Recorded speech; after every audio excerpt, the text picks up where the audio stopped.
Hello fabulous DIYers, it's Diana Tabois here with Redesign Your Clothes. In this episode, I'm going to show you how to sew this one shoulder lace up cape gown. So let's begin. In the last episode, I took you fabric shopping with me looking for fabric for $5. If you haven't seen that episode, the link is right above or in the description box. So I got 4 yards of this soft, flowy apricot polyester that seems like China silk, but not. It's more like an organza, sort of.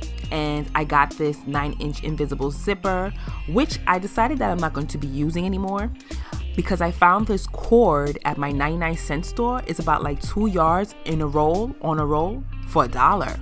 I'm going to be working with muslin fabric about 1 yard or maybe 2 yards. And of course, I'm going to have my useful tools, my ruler, pattern paper, and scissors. All information will be down below in the description box. So here, what I'm going to do is I'm going to go ahead and use my shift dress pattern. I had draped this pattern and also created a pattern out of the drape. I'm going to be using that as my standard just to put the pattern pieces together. I will link the videos for you to go ahead if you want to create this pattern for yourself. So I'll see you back at the dress form once I put everything together. So here we are at the dress form now. This is the complete shift dress that I created, and I like to use this because I don't want to start from scratch, and this is already in my measurements, so that's why I like to use it. So here in the front, I decided that I wanted to do a one shoulder style. I'm going to be working with the front right now. I didn't know what I wanted to do in the back, so I'm going to come back to it later on in the videos. So right now in the front, I'm drawing my neckline, and I want an asymmetrical deep V-neck. So I'm drawing it out on this pattern piece, and this is the shape of how I want the front to be. You can see that's the asymmetrical style, and it's going to be a low cut towards the lower part of your abdomen. So I decided where I wanted it. Again, I'm going to put the back side to the side, and I'm going to go ahead and cut out what I drew. So here I'm going to go and eliminate those darts that I don't want. Here I'm cutting off the other side of the shoulder because I want it to be one shoulder. And then I'm going to go ahead and cut the neckline. Now, I didn't want my neckline to be too open because I'm very busty, but you never know, when it translates onto my body, it's gonna look totally different. So I decided to come in just a little bit more to give me a little bit more coverage. So you decide how you want to draw your neckline.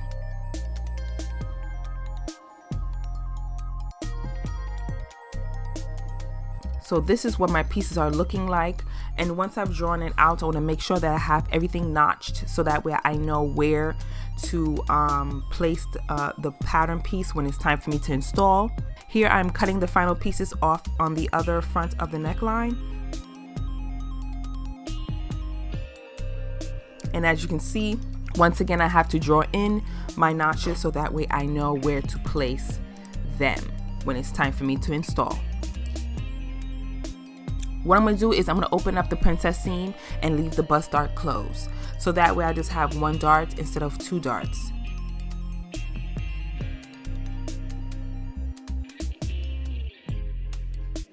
For my skirt, I'm going to leave both darts in because I don't want no darts in the skirt area. And then now I'm going to trace it onto paper. Now this is the time for you to make your adjustments, because now since I'm drawing it on paper, I'm going to test it again so I can see the shape and fit of my pattern pieces. But I like to have it on paper because I'm not trying to do this all over again. So here are my new pattern pieces now, and I'm going to go ahead and test them out on another piece of fabric. Let's go back to the dress form so I can show you what that looks like. So here it is on the dress form. As you can see, there's a little fit issues going on here, and I did connect the back with the front as well. So here I'm going to just go ahead and just pin away some of those floppy or open spaces that I don't like, that looks unflattering. As always, I'm going to create a small dart in that space so that way I can just close it up. So I'm going to put as much darts where I feel like I need to adjust and refit, and this is what it looks like once I've done the fitting. Now I've decided that I'm going to go with a one shoulder at the back as well. I did some other design before and I didn't like it, so I'm gonna go and just keep it simple, one shoulder. So here I'm gonna cut it off after I drew it in, making sure that I take it back to the side seam where it meets at the front. Now, since the back's gonna be one whole piece now, I will not be separating the center back opening. I'm gonna keep it together. So since I need to keep that together, I'm gonna close it and tighten it up. So once I have my pattern pieces done, I'm satisfied, I'm gonna go retrace it once again. And here it is on the paper pattern.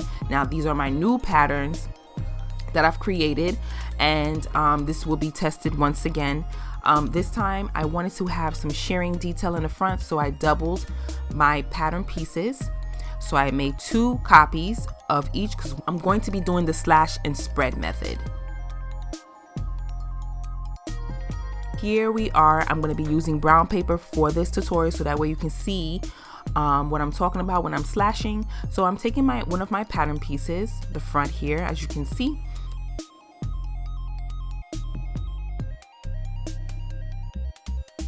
I'm just taking this pattern piece, the front portion of it, and slashing it not all the way through the pattern, just to the tip edge, so that way it doesn't fall apart and it allows me to spread it.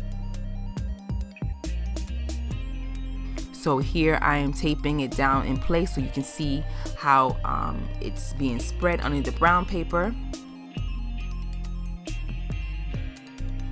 And then I'm going to go ahead and just copy the whole pattern piece. Now this is the outer layer that will be for my outer layer fabric because I want to have a lining underneath. This fabric is very sheer.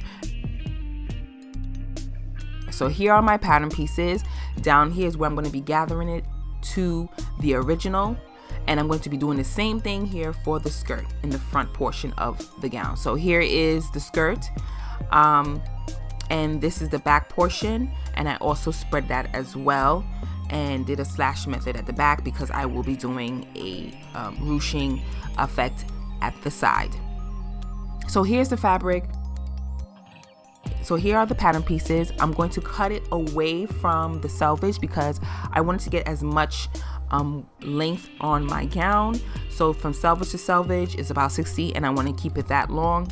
So here I am cutting out the pattern pieces. I cut out the under layer and now I'm cutting out the upper layer of the pattern where it's going to be slash.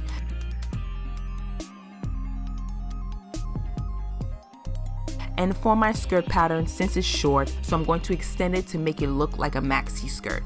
So I'm going to freehand this and bring it straight down where it curves on the outside, straight down.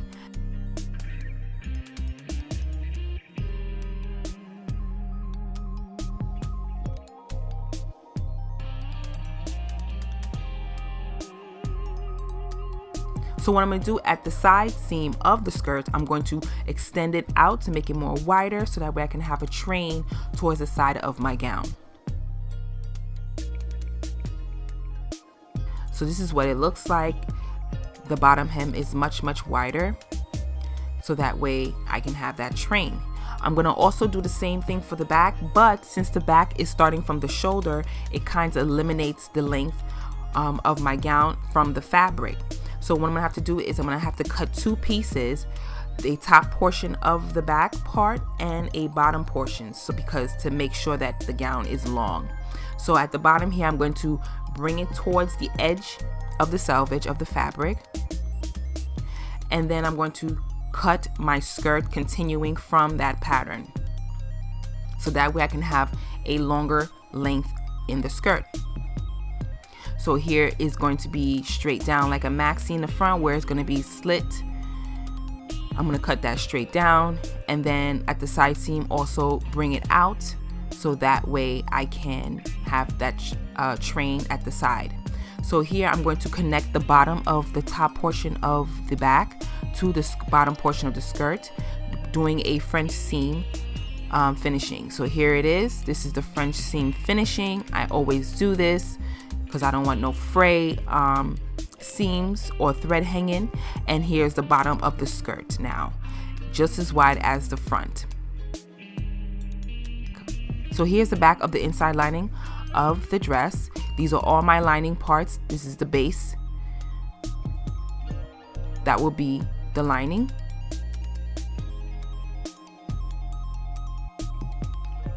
Here's the skirt. I've sewn up the darts, and now I'm going to go ahead and apply the top base of the fabric, which is the face, onto the lining. And I'm going to shrink the bottom part of the top base and use the underlayer lining as a guide. But first, I'm going to connect the neckline of my lining base about 1/2 inch at the top of the shoulder and stitch 1/2 inch in place. So this is what it looks like when it's connected. Not all the way down, just where it meets at that seam, and I'm going to do the same thing for the upper base of the bodice as well. So here I'm just going to match up how far down I need to come, so that way when it's time to install, I can match them up. So here they are. I stitched it down, and as you can see, I already did the loose stitch at the bottom of the base, the top base of the fabric, and now I'm going to create my ruching.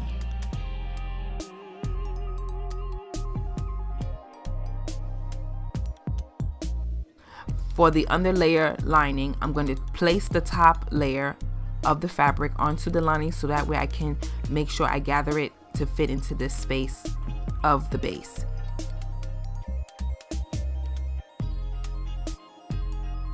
So here you're going to see I'm going to connect the neckline of the top portion of the fabric onto the lining of the fabric, one side at a time.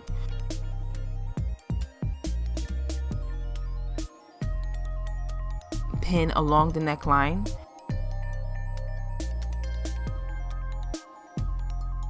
And it will look like this.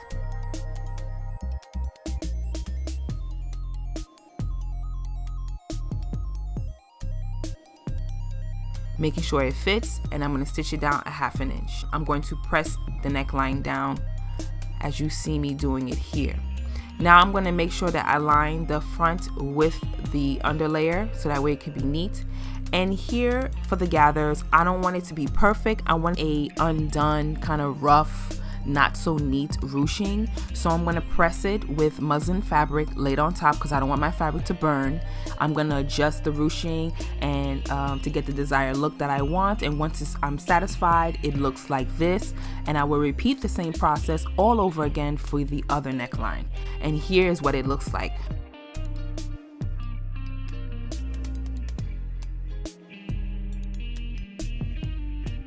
Also, you can see that I cleaned up the neckline and armhole of the top portion of the bodice.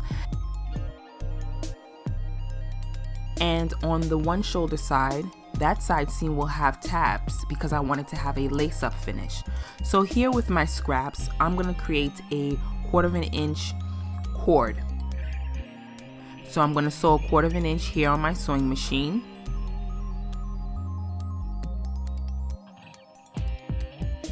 And here is the strap, which I'm going to create tabs out of. So I'm going to fold it in half and place it along the seam allowance of the top portion of the bodice.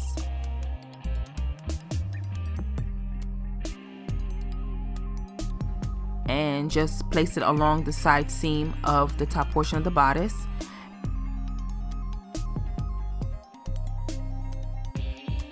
So here you can see the tabs placed at the side seam, and I did a top stitch so just to keep them in place, and then I'm going to sew a 1/2 inch seam allowance.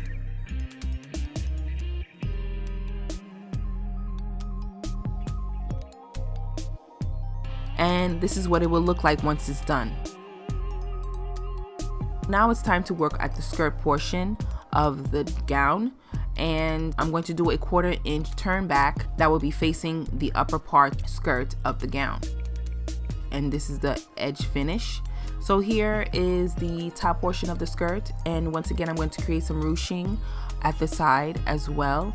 I'm here notching the hip so that way I can match it up when it's time for me to install. I'm going to gather up the edge where it's more fuller, and I'm going to use the lining base to create as a guide. But before I go ahead and do the gathering, I'm going to clean up the edge and do a 1/4 inch turn back at the edge right here. You can see it right here. And I'm going to take it up a little bit further than where it ends, finish it all the way at the hem. So you can see that it doesn't stop right underneath where the ruching ends. The turn back edge continues up a little bit further, so that way it can be hidden underneath the lining when it's time for installation. So now I'm creating my ruches. I'm going to be creating the same process as I did for the upper bodice of the gown. So now I'm taking the top portion of the skirt and laying it onto the underlayer lining and just spreading out the gather, so that way I know how much gathers needs to be fitted in that space. Once I have everything in place, I'm going to go ahead and create the same ruching effect by pressing it as I did for the upper bodice. So here I'm just adjusting it to my liking. It's gonna look like this. So here you can see I just pinned it onto the lining and it's basically the same shape. And then I'm going to go ahead and just install it now because I can't leave the edge raw. So I'm going to also place tabs before I install. And here are the tabs. I'm putting the tabs on the lining because it's much easier.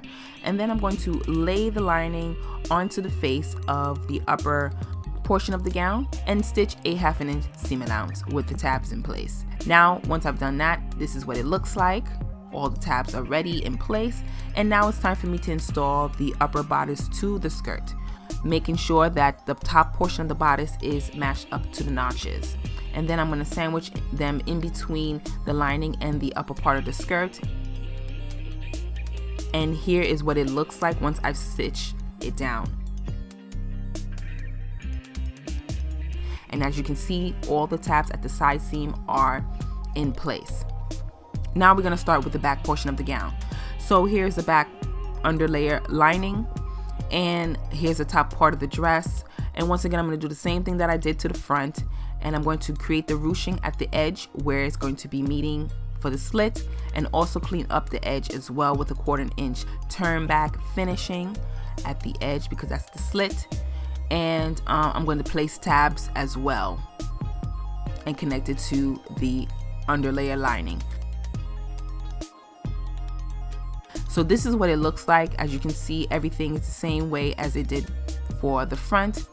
And now it's time for me to connect the front and back portion of the gown. So here I'm going to sandwich the front portion side seam, the other side seam, onto the back.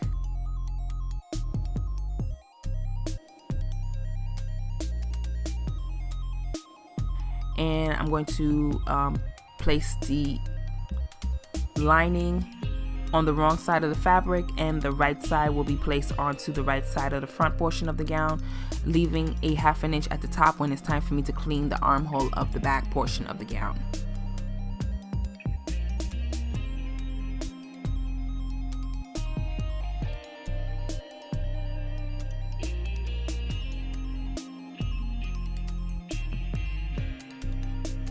So here it is, pinned into place. I'm going to sew that a 1/2 inch, taking it all the way down to the hem. And then later I will adjust the hem finish. And this is what it looks like once it's complete. As you can see, there's a 1/2 inch left over at the top portion of the armhole of the back bodice that will be turned in when it's time for me to do it. So this is the bottom portion. I'm going to even that out and create a 1/4 inch turn back. So here at the shoulder, I decided I want to do a cape, and whatever were left of the fabric, I'm just gonna take it and just create some type of triangular, squarish, rectangular piece. It's basically from selvage to selvage, and I'm just gonna cut it out, and then I'm gonna clean up the edge and hem of the bottom portion of this cape because I want the top to be much smaller than the bottom portion of this cape. So as you can see, the top portion is much smaller than the bottom portion here, and I'm going to gather that part up but leaving the bottom a little bit more wider. So here I cleaned it up, like I said, a 1/4 inch turn back at the sides and at the bottom of the cape, leaving the top portion raw, and I did a loose stitch to create the gathers so I can insert it at the shoulder.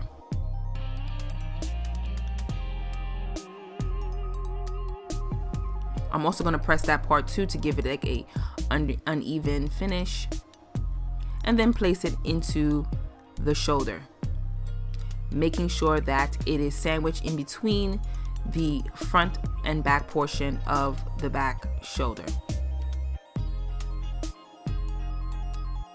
with a 1/2 inch seam allowance. And this is what it looks like once it's complete. I went ahead and did the armhole and closed it up at the back portion of the gown, and also the shoulder, also the neckline of the back of the gown as well.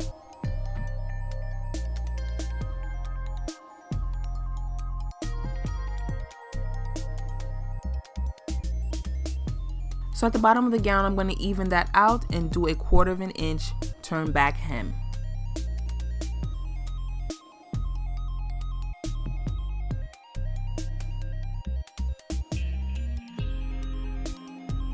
So this is my hem.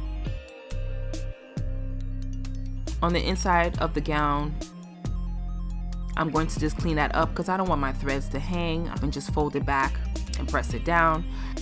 This is the remainder of the scraps that I had left. I was going to use it to create my drawstring, but I decided, you know what, since I found this rope at the 99-cent store, hey, why not use that instead? And on top of that, it's gold and it gives it a nice touch to it.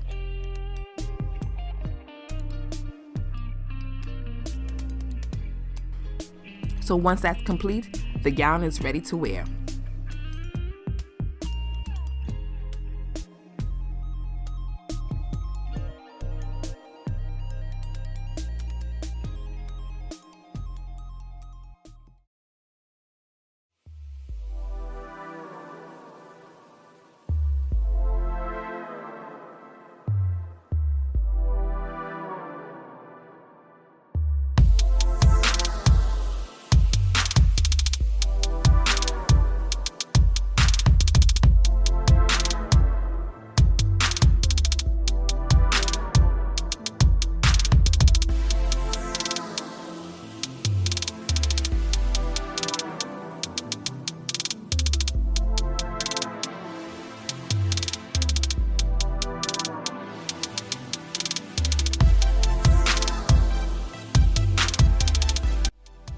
Hit the like button if you like the win factor of this, honey, because I'm slaying it for the gods. You can't beat that for $5. So thank you for watching. Don't forget to subscribe, because in the next episode, we're going to be doing a $50 gown challenge. See you in the next video. Bye, guys.